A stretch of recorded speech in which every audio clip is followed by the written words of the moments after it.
Sir நீங்க சட்டசபையில பிரச்சனை பார்த்தீங்கன்னாக்கா தள்ளு முதல் அளவுக்கு பெரிய பிரச்சனை இருக்கு. அதை பற்றி சட்டசபையை பார்த்தீங்களா? பார்த்துட்டு இருக்கோங்க. பார்த்தீங்களா? அது என்ன நடந்தது?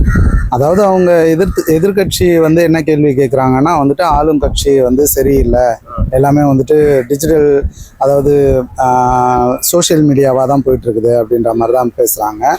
பட் அது வந்து இப்போ இருக்க காலகட்டத்தில் சோஷியல் மீடியா மூலிமா தான் வந்து எல்லாரையுமே ரீச் பண்ண முடியும் மக்களை. ஸோ அது வந்து சரியாக தான் இருக்கும் அப்படின்றது என்னோடய கருத்து. அதை பற்றின விஷயங்கள் பேசிகிட்டு இருக்காங்க. அது இல்லாமல் வந்துட்டு நதிநீர் நிலை, இப்போது இந்த காவிரி நீர் பிரச்சனையை பற்றி பேசுகிறாங்க இல்லையா, அதுக்கு வந்து நம்ம தமிழக அரசு வந்துட்டு சரியான முடிவு தான் எடுத்திருக்கு. இப்போ அந்த மேகதாது அணை தானே கட்டுறதுக்காக கேட்டுட்ருக்காங்க. அது வந்து மண் எடுக்கக்கூடாது, அந்த இடத்துல வந்துட்டு அணை கட்டக்கூடாதுன்னு பேசிகிட்டு இருக்காங்க. என்னை பொறுத்த வரைக்கும் கூட வந்து அங்கே அணை கட்டுறதுன்றது வந்து ஒரு தவறான செயல் தான் சொல்லுவேன் நான். ஓகே, திமுக ஆட்சியில் திமுக இருக்கட்டும் அதிமுக இருக்கட்டும் ரெண்டு பேருமே எதிர்கட்சியில் சபையில தான் உட்காந்து இருக்காங்க. அவங்க ரெண்டு பேருமே 20 ஆண்டுகளாக பார்த்தா ஆண்டு இருக்காங்க. அப்படி இருக்கும்போது அவங்க எதுவுமே முயற்சிகள் பண்ணவே இல்லை, அது பெரிய எதிர்ப்பு காமிக்கவே இல்லை. அப்படி இருக்கிற சூழ்நிலை இன்னைக்கு விஜய் பார்த்தோன்னா 1.5 மாதம் தான் ஆகுது. அவர்கிட்ட பார்த்தீங்கன்னா கட்டாயமா பண்ணுங்கன்னு பார்த்தோன்னா சொல்றதுக்கு காரணம் என்ன? அவங்க வந்து புது கட்சின்றதுனால வந்து ப்ரெஷர் அதிகமாக கொடுக்குறாங்க. இந்த கட்சியில் வந்துட்டு இந்த மாதிரியான ப்ரெஷரை கொடுத்தோன்னா இவங்க தாக்கு பிடிக்க மாட்டாங்க அப்படின்னு நினைக்கிறாங்க. ஆனால் வந்து விஜய் அண்ணனை பொறுத்த வரைக்கும் வந்துட்டு அப்படி கிடையாது. இப்போ தான் முதல் முறையாக வந்துட்டு ஆட்சி அவங்க கையில் வந்திருக்கு. இந்த 50 ஆண்டு காலத்தில் வந்துட்டு மற்றவங்க கையில் இருந்ததை விட அவர் கையில் வந்திருக்கிற இந்த ஆட்சி வந்து மக்கள் எதிர்பார்த்து அவருக்கு வந்து வாக்கு செலுத்தியிருக்காங்க. அவர் நல்லது பண்ணுவார் அப்படின்றதுனால இந்த மேகதாது அணையை பற்றின பிரச்சனை இப்போ ஓடிக்கிட்டு இருக்கிறதுல முழு கவனத்தை வந்து அவர் பக்கமே எல்லாமே வந்து ப்ரெஷர் கொடுக்கறதுன்றது வந்து சரியான தீர்வாக இருக்காது. ஏன்னா வந்து 1 மாதம் தான் ஆகுது, இன்னும் வந்து ஆட்சி காலங்கள் வந்து இருக்கு இல்லையா. இதுக்கு நடுவில் வந்து நல்லது பண்ணுறதுக்கான வாய்ப்புகள் இருக்கு, நிறைய விஷயங்கள் முன்னெடுக்கிறாங்க. மக்களுக்கு இது மாற்றமா இல்லை ஏமாற்றமா? இது வந்து முதலமைச்சராக வந்தது, விஜய் அண்ணன் முதலமைச்சராக வந்தது வந்து மாற்றம் தான். கண்டிப்பாக மாற்றத்தை வேண்டி தானே வந்து ஓட்டு போட்டிருக்காங்க. எல்லாருமே மக்கள் வந்து இன்னும் கூட பாதி பேர் வந்து ஓட்டு போடக்கூடிய சூழ்நிலை இல்லாமல் பஸ்ஸு பேருந்துகள்லாம் வந்து முடக்கப்பட்டதன் காரணத்தினால வந்து பாதி பேர் வந்து ஓட்டு போடலை.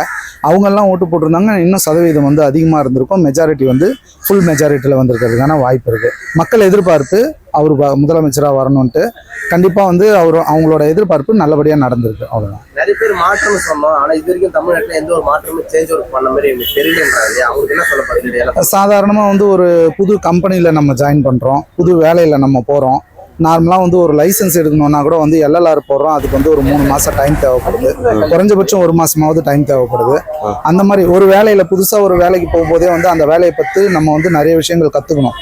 அதுக்கான இப்போ ஒரு பேங்க்ல போகிறோம் அப்படின்னா அதோட டாக்குமெண்டேஷன் தெரியணும்.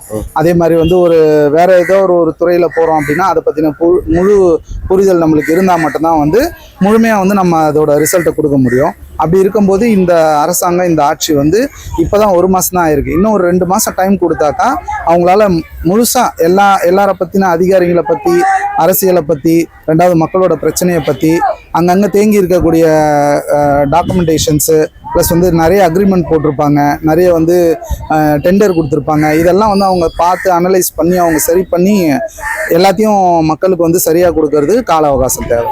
திமுக உண்மையிலும் தீய சக்தி தானா? மக்கள் எப்படி பார்க்குறாங்க? அதாவது திமுக பற்றி பேசுறதுக்கு எதுவுமே இல்லை. 50 ஆண்டு காலத்தில் வந்து மக்களுக்காக அவங்க வந்து நிறைய ஸ்கீம்ஸ் கொண்டு வந்திருக்காங்களே தவிர வந்துட்டு அது எல்லாமே முழுமையாக போயிருக்கா அப்படின்றது இன்னும் கூட கேள்விக்குறி தான். எதிர்கட்சியாக பார்த்தோன்னா மு க ஸ்டாலின் அவர் உதயநிதி அண்ணன் இருக்காரு. ஸோ அவருடைய எதிர்கட்சியாக இருக்கும்போது கரெக்டாக செயல்படுறாரா? அவர் வந்து ஆளுங்கட்சியாக இருக்கும்போதே வந்து அதிகமாக செயல்படலை. நிறைய விஷயங்கள் வந்து நம்ம எதிர்பார்த்த விஷயங்கள்லாம் நடக்கலை. அவங்க ஆளுங்கட்சியாக இருக்கும்போது எதெல்லாம் நடக்கலையோ அதை வந்து எதிர்கட்சியாக இப்போ நின்று அவங்க வந்து ஆளுங்கட்சிக்கிட்ட கேள்வி கேட்குறாங்க. இதுதான். ஆக மொத்தம் இவங்க எதுவுமே செய்யலை. திமுகவில் வந்துட்டு எதுவுமே செய்யலைன்னு சொல்ல முடியாது. நிறைய நல்ல விஷயங்கள்லாம் பண்ணியிருக்காங்க தான். பஸ்ஸு பேருந்து வந்து கொடுத்துருக்கிறது நல்ல விஷயந்தான். இந்த மாதிரி ஒரு சில காரியங்கள் வந்து அவங்க செஞ்சுருக்காங்க, நலத்திட்டங்கள் செஞ்சுருக்காங்க. அது இல்லைன்னு மறுக்க முடியாது. ஆனால் முழுமையாக யாருக்கும் வந்து போய் சேரலைன்னு தான் சொல்லுவேன் நான். தமிழகத்தில் சட்ட ஒழுங்கு எப்படி இருக்குன்னு நினைக்கிறீங்க? இப்போதான் வந்திருக்காங்க. இன்னும் வந்து அதான் சொல்கிறேனே, சிம்பிளாக சொல்லணும்னா எல்லாருக்கிட்டையும் பேசி அதை பற்றின ஒரு புரிதல் வந்த பிறகு தான் வந்து சட்டம் ஒழுங்காக இருந்தாலும் எதுவாக இருந்தாலுமே சரி செய்யப்படும் இல்லையா. ஏன்னா இப்போ வந்து குழந்தைங்களுக்கான பிரச்சனைகள் நிறைய போயிட்டு இருக்குது. குழந்தைங்கள தான் டார்கெட் பண்ணி நிறைய பேர் வந்து பிரச்சனையை கிளப்பிட்டு இருக்காங்க. அதில் முழு கவனம் வந்து செலுத்தணும். காவல்துறை கிட்ட வந்து இன்னும் வந்து மேற்படி, அதாவது அதிகப்படியான அழுத்தத்தை கொடுக்கணும். தவறு செய்கிறவங்களை வந்துட்டு அந்தந்த இடத்துலயே தண்டிக்கப்படணும் அப்படின்றது என்னோட கருத்து. பெண்களுக்கு பாதுகாப்பு இல்லைன்னு சொல்லிட்டு இருக்காங்க. ஸோ பெண்கள் பற்றி உங்க கருத்து என்ன? அப்படி கேள்வி, பெண்கள் பாதுகாப்பு இல்லை, பெண்கள் பற்றி கருத்து என்னன்னா அது பெண்கள் கருத்து என்னன்ற மாதிரி இருக்கு. எப்படி சொல்றது அது இல்ல, தெரியல. பெண்கள் பத்தி சொல்லுங்க. அதாவது பெண்கள் வந்து அவங்களே செல்ஃபாக வந்துட்டு கொஞ்சம் கேர்ஃபுல்லாக தான் போகணும். ஏன்னா இன்றைக்கி இருக்க சூழ்நிலையில் நம்ம வந்து பார்க்குறவங்க எல்லாருமே வந்து நல்லவங்க, பார்க்குற போகிற இடங்கள் எல்லாமே வந்துட்டு செக்யூராக இருக்குது அப்படின்ற மாதிரி வந்து நம்ம ஃபீல் பண்ண முடியாது.